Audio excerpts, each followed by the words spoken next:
How to fix Instagram feeds unexpected error problem, easy and quick. If you want to fix it, it's easy. All you have to do first, just go to settings, go to apps, and then go to apps again, go to feeds, type feeds and click on it. Then click force stop, go to storage, clear cache, go back, and now just go try again. And if that doesn't fix your problem, now try to turn off your Wi-Fi and turn it on again. And if that also doesn't fix it, now just hold on your application and click on install and then install it again.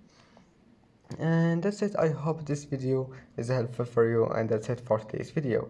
If you like this video, don't forget to like and don't forget to subscribe, and thank you for watching this video until the end, and see you in the next video.